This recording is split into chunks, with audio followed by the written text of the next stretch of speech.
This video demonstrates a few of the options you can find under the Functions menu item on the Data One toolbar.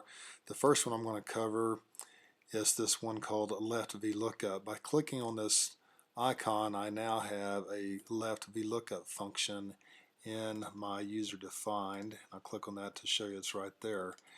So how I'm going to use that is I'm going to go ahead and type in a person's name from this grid of information up here.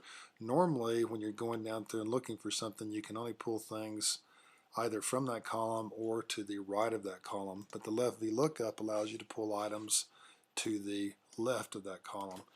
And here's how it works. It looks a lot like a VLOOKUP. It's just Left VLOOKUP and then the item that I'm looking for. And in this case, I only include, with the Left VLOOKUP, I only include the column I'm looking down through, and then I'm going to use a -2 to pull in that person's age, and then I'll put a 0 for exact match. And you can see how it came down and found Andrea and went over -2. The next function I'm going to show you is the same value function. In this case, I have a bunch of different owners with different interest types, and I have different data sets that have their decimals, and what I want to do is compare all 4 of these data sets to see whether or not those decimals are the same.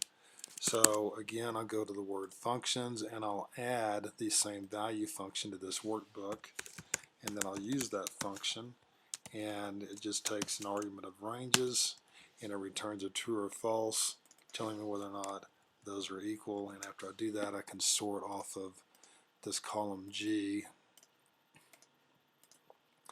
and give myself a little bit of a visual break here. So sometimes these are real difficult to see. That has a 313, then a 312, 312, 312. So those are not all equal. And the final function that I want to show you from this list is what I refer to as sum colors. I basically have different numbers out here, and then I have different colors out here, and I basically want to add up the blues, the yellows, and the greens.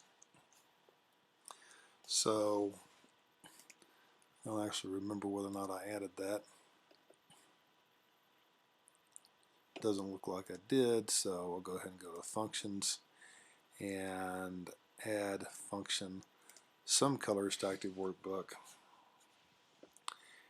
And then if I go in there and look at user defined, it gives me a little bit of information about it, and basically it says it's for the last argument I need to use BG for background, F for font, B for both.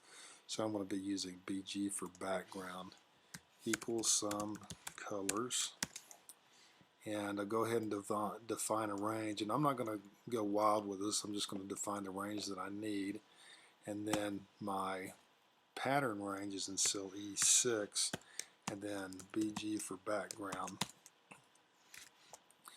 I'll go ahead and set that range, paste special formulas, and this is telling me that the blue items add 90, yellow items add 28, and the green items add 92. If you have any questions about these 3 functions or any of the others listed in this drop down, you can write me. I am Stephen at thedatawizard.com.